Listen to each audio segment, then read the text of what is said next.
Hello friends, welcome back to my channel. मैं हूं आपकी फ्रेंड वर्षा। फ्रेंड्स, आज की इस वीडियो में हम बीएड एंट्रेंस एग्जाम के हिंदी के बहुत ही इंपॉर्टेंट टॉपिक के ऊपर डिस्कस करेंगे। फ्रेंड्स, इसमें हम शब्दों में कुछ सामान्य अशुद्धियां होती हैं, उससे रिलेटेड आपके एग्जाम में बहुत सारे क्वेश्चंस पूछे जाते हैं।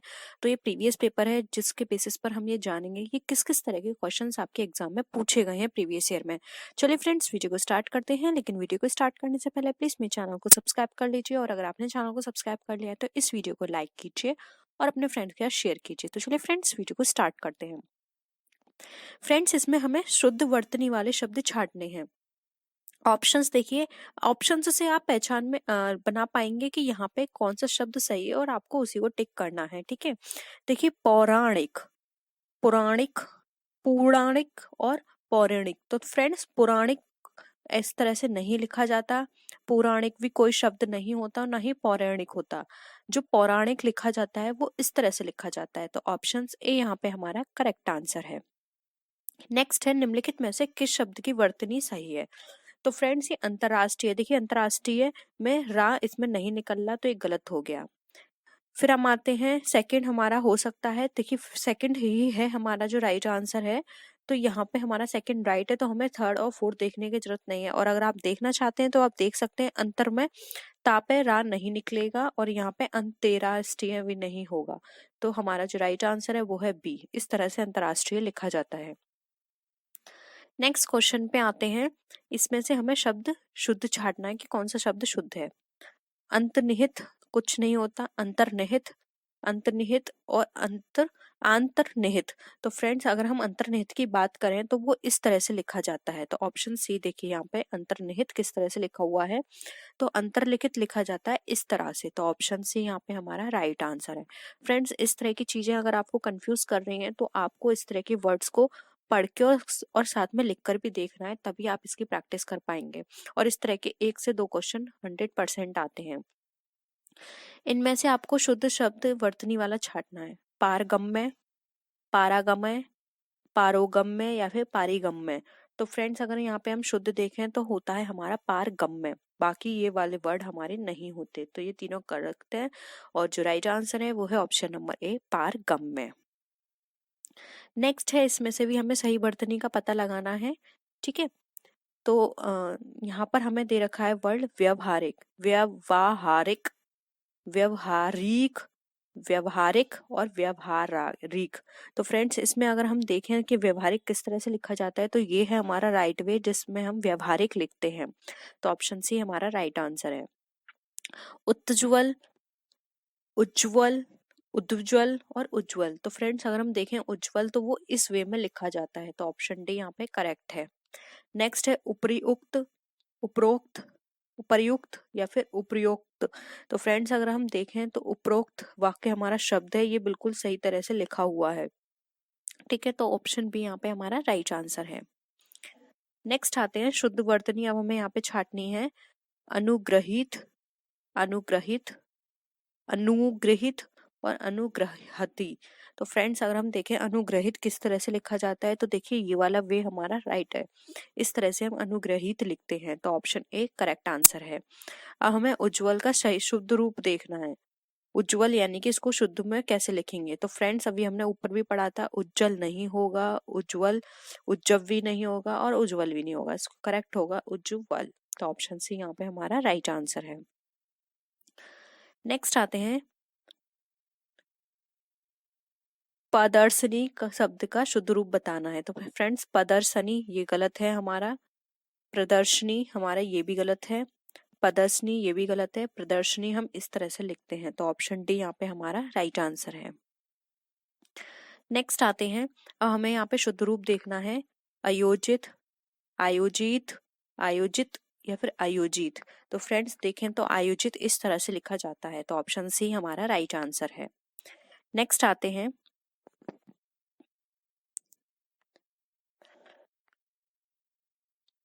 निम्नलिखित में से कौन सा शब्द शुद्ध है?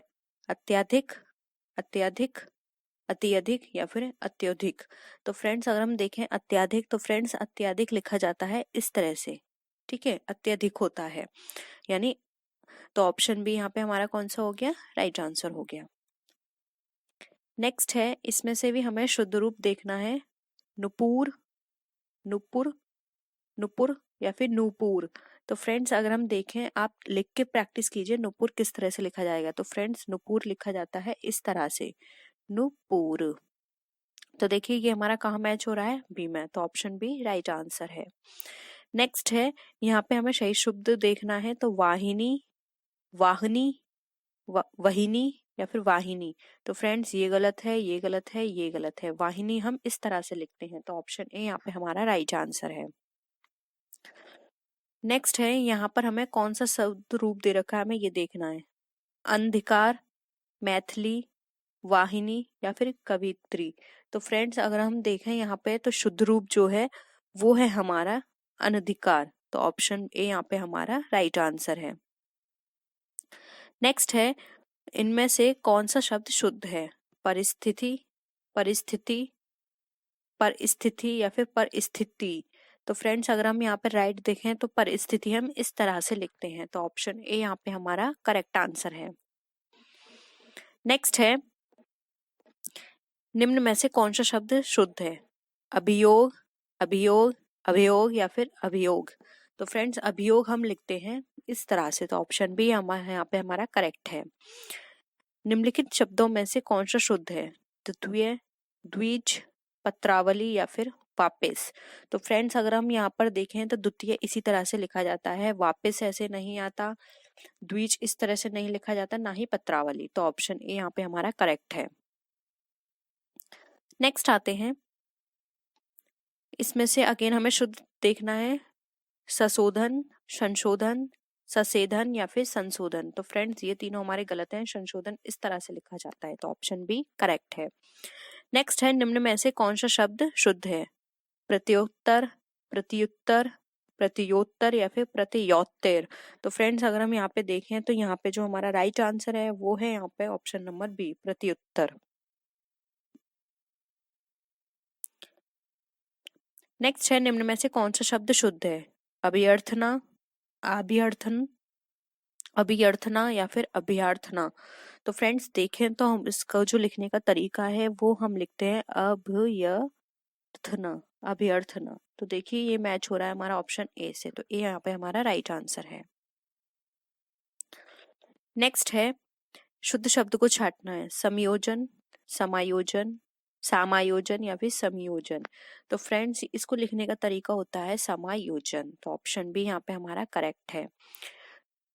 शुद्ध शब्द कौन सा होगा, प्रतिस्पर्धा, प्रतिस्पर्धा, प्रतिस्पर्धा या फिर प्रतिस्पर्धा। तो फ्रेंड्स देखें, तो इसको लिखने का तरीका है ये, प्रतिस्पर्धा, दा पे निकलेगा रा, ना कि पा पर। ठीक है, तो ऑप्शन ए यहाँ पे हमारा करेक्ट है। नेक्स्ट है, अगेन हमें शुद्ध देखना है इसमें, तत्कालीन, तात्कालीन, तात्कालीन या फिर तत्कालीन। तो फ्रेंड्स आदतता यहाँ पर आगा डंडा नहीं आता ता के बाद, और फ्रेंड्स यहाँ पे तत्कालीन में छुट्टी की मात्रा नहीं आती और पूरा ता यहाँ पर नहीं आएगा, तो ऑप्शन ए यहाँ पे हमारा करेक्ट आंसर है, तत्कालीन इस तरह से लिखा जाता है। नेक्स्ट आते हैं, इनमें से कौन सा शब्द शुद्ध है, ज्योतिमय, ज्योतिर्मय, ज्योतिर्मय या फिर ज्योतिर्मय। तो फ्रेंड्स अगर हम यहाँ पे राइट आंसर पे जाएं, तो ज्योतिर्मय लिखा जाता है इस तरह से, तो ऑप्शन ए यहाँ पे हमारा करेक्ट आंसर है। सॉरी सी है फ्रेंड्स, ए नहीं है सी है, ये वाला राइट आंसर है, तो ये सी है ऑप्शन। ठीक है, नेक्स्ट है, निम्न में से कौन सा शब्द शुद्ध है, निर्विघ्न, निर्विघ्न, निर्वघ्न या फिर निर्विघ्न। तो फ्रेंड्स अगर हम यहाँ पर देखें, निर्विघ्न किस तरह से लिखा जाता है, तो यहाँ पे जो ऑप्शन बी है वो करेक्ट है, आधा घा और वा पर रा निकलता है, तो ऑप्शन बी करेक्ट आंसर है। निम्न में से कौन सा शब्द शुद्ध है, निष्प्रभ, निष्प्रभ, निःप्रभ या फिर निश्चयप्रभ। तो फ्रेंड्स अगर हम यहाँ पे देखें, तो निष्प्रभ इस तरह से लिखा जाता है। ठीक है, तो ऑप्शन बी यहाँ पे हमारा राइट आंसर है। नेक्स्ट आते हैं, निम्न में से कौन सा शब्द शुद्ध है, सामुदायिक, सामुदायिक, सामुदायिक या फिर सामुदायिक। तो फ्रेंड्स अगर हम बात करें सामुदायिक की, तो वो लिखा जाता है, छोटे ऊ की मात्रा आती है माँ पर, और छोटी या पर भी छोटी ई की मात्रा आती है। तो फ्रेंड्स ये लिखने का तरीका हमारा बिल्कुल सही है। नेक्स्ट है निम्नलिखित में से कौन सा शब्द शुद्ध है? अतिशयोक्ति, अतिशयोक्ति, अतिशयोक्ति या फिर अत्यतिशयोक्ति। तो फ्रेंड्स अतिशयोक्ति जब हम लिखते हैं तो उसमें जो हमारा लिखने का तरीका होता है वो होता है अतिशयोक्ति। तो फ्रेंड्स अतिशयोक्ति की बात करें तो यहाँ पर जो हमारा राइट आंसर होगा फ्रेंड्स वो होगा ऑप्शन नंबर बी, ये हमारा राइट आंसर है। नेक्स्ट आते हैं, निम्नलिखित में से कौन सा शब्द शुद्ध है? प्रदर्शनी, प्रदर्शनी, प्रदर्शनी या फिर प्रदर्शन, प्रदर्शनी। तो फ्रेंड्स ना पर नहीं निकलती, ये भी हमारा गलत है, ये भी हमारा गलत है। रा निकलता है शा पर, तो ऑप्शन सी यहाँ पे हमारा राइट आंसर है। अध्ययन शब्द में कौन सा उपसर्ग है? फ्रेंड्स आपने मेरी स्टार्टिंग के जो क्वेश्चंस की वीडियो थी उसको देखा होगा, तो मैंने आपको उसमें बता दिया था कि उपसर्ग और प्रत्यय किसे कहते हैं। ठीक है, तो आपको बताना है उपसर्ग का मतलब फ्रेंड्स यहाँ पर ये होता है कि यहाँ पर जो वर्ड दिया हुआ है उसमें स्टार्टिंग में कौन सा वर्ड इसमें जोड़ा गया है। प्रत्यय का मतलब होता है बाद में कौन सा वर्ड जोड़ा गया है, और जब आप उन वर्ड्स को अलग करोगे तो उनके मीनिंग भी निकलने चाहिए। ठीक है, जैसे कि अध्ययन, तो इसमें आपको बताना है कौन सा शब्द आगे जोड़ा गया है, अधि, अध्य, अध या फिर आ। तो फ्रेंड्स अगर हम राइट आंसर की बात करें तो यहाँ पे जो हमारा राइट आंसर होगा वो होगा ऑप्शन नंबर ए, अधि। अधि से बना है अध्ययन। नेक्स्ट है अनारूढ़ शब्द में प्रयुक्त उपसर्ग है। अनारूढ़ की बात की जाए तो फ्रेंड्स है अन, अना, अ और अन्य। तो फ्रेंड्स देखिए अन्ना नहीं होगा, अना भी नहीं होगा, क्योंकि रूढ़ यहाँ पर कोई मीनिंग नहीं निकल रहा और अना का भी नहीं है, और ना ही आ। तो राइट आंसर होगा ए, अन, अन प्लस आरूढ़। ठीक है, नेक्स्ट आते हैं, प्रत्युपकार शब्द में कौन सा उपसर्ग प्रयुक्त हुआ है? प्रथ, प्रति, प्रत्यु या प्रत्युप। तो फ्रेंड्स अगर हम यहाँ पे राइट आंसर की बात करें तो राइट आंसर होगा आपका यहाँ पे ऑप्शन नंबर बी, प्रति। ठीक है, नेक्स्ट आते हैं, सदाचार में प्रयुक्त उपसर्ग है। अब हमें बताना है सदाचार में कौन सा उपसर्ग प्रयुक्त हुआ है, सत, सद, सदा या फिर सद। तो फ्रेंड सदाचार में बात की जाए तो जो उपसर्ग यहाँ पे प्रयुक्त हुआ है वो है ऑप्शन नंबर बी, सद। फ्रेंड्स अगर आप इनकी प्रैक्टिस कर लेते हैं तो आपको इजीली अंडरस्टैंडेबल होंगे कि किस तरह से यूज किए जाते हैं, किस तरह से उपसर्ग और प्रत्यय आते हैं वर्ड्स में, और आपके एग्जाम में भी पूछे जाते हैं। ठीक है, नेक्स्ट है अपहरण में प्रयुक्त उपसर्ग है। ऑप्शन है अ, अव, अप या फिर अपोह। राइट आंसर की बात करें तो फ्रेंड्स इसमें होगा अपहरण के अंदर राइट आंसर है आपका ऑप्शन नंबर सी, अप। और क्योंकि देखिए फ्रेंड्स हरण जो बाद में है वर्ड उसका एक अलग मीनिंग होता है, तो आपका option number C right answer होगा। नेक्स्ट आते हैं, आरोहण में किस उपसर्ग का प्रयोग हुआ है? आ, अ, अभी या फिर अनु। तो फ्रेंड्स अगर हम बात करें आरोहण की तो फ्रेंड्स इसके अंदर जो आंसर होगा इसका वो होगा आ, क्योंकि रोहण का एक अलग मीनिंग होता है, इसलिए ऑप्शन ए यहाँ पे राइट आंसर है। नेक्स्ट है दुष्परिणाम में प्रयुक्त। तो देखिए दुर, दुस, दु और दुष्प। तो फ्रेंड्स देखिए यहाँ पे दु नहीं होगा, दुष्प भी नहीं होगा, हमें यहाँ पर देखना है ए और बी में से कौन सा हो सकता है। तो फ्रेंड्स अगर हम यहाँ पे ए और बी में से बात करें तो हमारा जो राइट आंसर होगा वो होगा ऑप्शन नंबर बी, दुष्ट। ठीक है, नेक्स्ट आते हैं, अनुचर में प्रयुक्त उपसर्ग क्या है? अनु, अप, अव या फिर अति।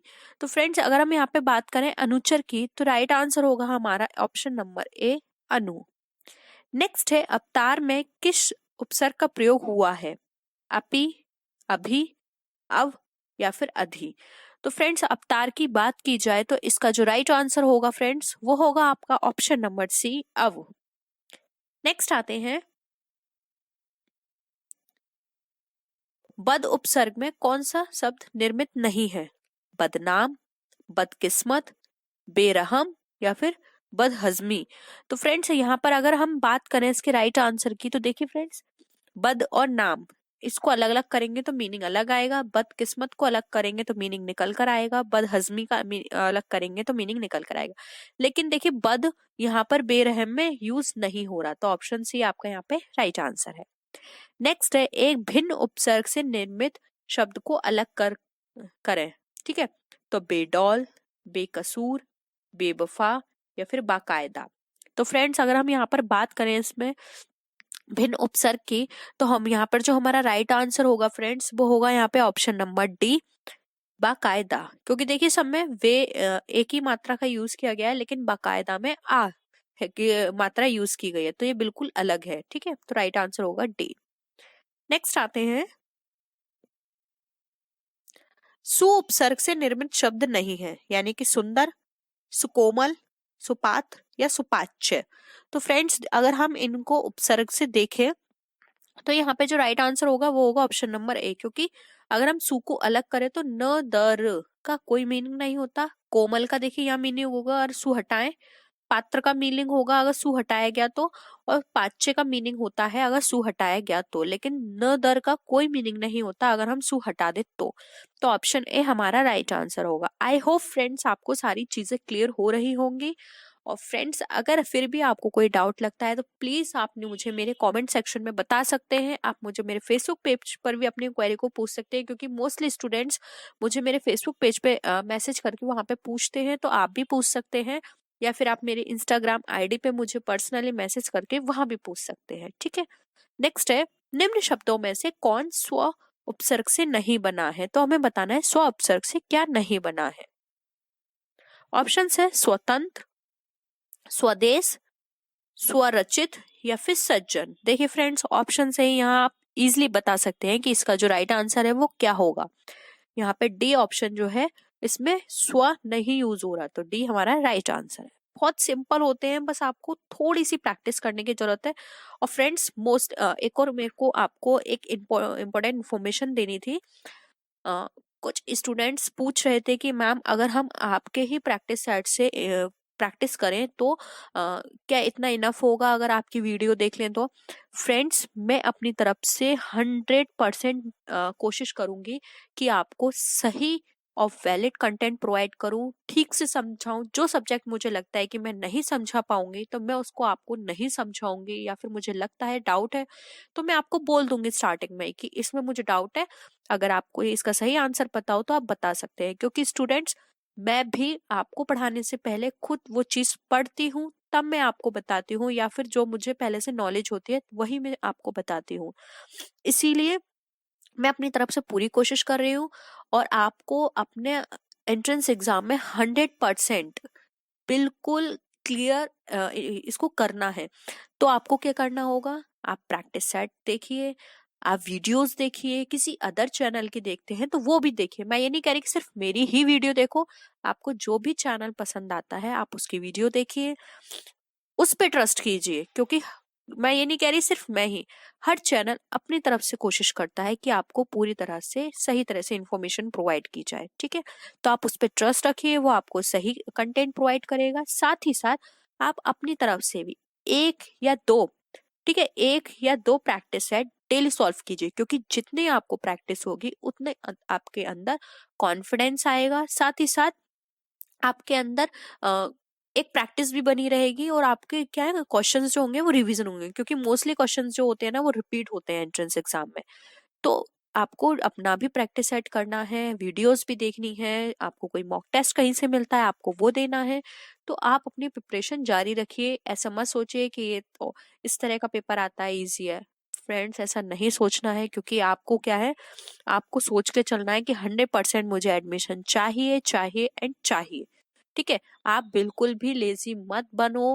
आप अपनी मेहनत करते रहो, रिजल्ट जो भी हो उसको इग्नोर करो, आप मेहनत करते रहो। ठीक है, तो आपको क्या करना है, खुद भी 1 से 2 प्रैक्टिस सेट डेली सॉल्व करने हैं मेरी वीडियोस के अलावा। ये ना सोचिए कि वीडियोस कर ली बहुत है, नहीं, उसके अलावा भी आपको अपने अलग से करने हैं। वीडियोस तो एक अलग चीज है, उससे आपका रिवीजन हो रहा है या नई इन्फॉर्मेशन आपको मिल रही है।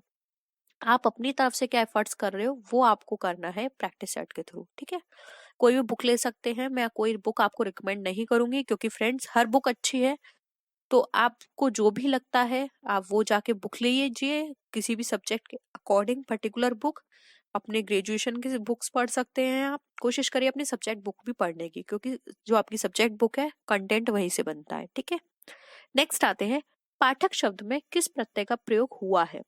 ऑप्शन है अक, अक, आक और ए। बहुत इजी है फ्रेंड्स। यहाँ पर अगर हम अपने राइट आंसर पे आए तो राइट आंसर होगा यहाँ पे हमारा ऑप्शन नंबर बी, अक। पाठक है ना, तो पाठ, ये यहाँ पे प्रत्यय, मैंने आपको बताया था प्रत्यय बाद में लगाए जाते हैं। तो देखिए फ्रेंड्स, पाठक। अब आप इसको अलग करेंगे तो क्या हो गया, पाठ प्लस अक। ठीक है, पाठ का भी मीनिंग होता है एक, और अक अलग हो गया। जो अक होता है यानी कि जो बाद का वर्ड होता है उसका कोई मीनिंग नहीं होता, लेकिन स्टार्टिंग का मीनिंग होना चाहिए। ठीक है, तो पाठक ऑप्शन बी यहाँ पे आपका राइट आंसर है। नेक्स्ट है घुमक्कड़ शब्द में प्रयुक्त प्रत्यय क्या है, अक्कड़, अक, आक और आ। बहुत सिंपल है, हर बार पूछा जाता है, और इस बार फ्रेंड्स यूपी टेट के एग्जाम में भी आया था, और ये सीटेट के एग्जाम में भी कई बार पूछा जा चुका है ये वाला क्वेश्चन। तो कुछ क्वेश्चन ऐसे हैं जो हर एग्जाम में रिपीट होते हैं। ठीक है, तो ऑप्शन ए यहाँ पे आपका राइट आंसर है। यहाँ पर जो वर्ड यहाँ पे यूज किया गया है घुमक्कड़ में, वो है यहाँ पे अक्कड़। नेक्स्ट आते हैं, दाता में प्रयुक्त प्रत्यय है आ, आऊ, ता और आता।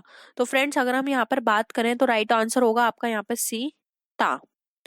नेक्स्ट है होनहार में प्रयुक्त प्रत्यय है हार, आ और आहार। तो फ्रेंड्स अगर यहाँ पे राइट आंसर पे आए तो राइट आंसर होगा आपका ऑप्शन नंबर ए, हार। नेक्स्ट आते हैं, उच्चतम में किस प्रत्यय का प्रयोग हुआ है, तर, तम, दार और इया। तो फ्रेंड्स उच्चतम में अगर हम यहाँ पर बात करें तो राइट आंसर होगा आपका ऑप्शन नंबर बी, जो कि है तम। नेक्स्ट है, ई प्रत्यय में लगने से निम्न में किस शब्द का निर्माण नहीं हुआ है, बोली, देहाती, गगरी या फिर चुनौती।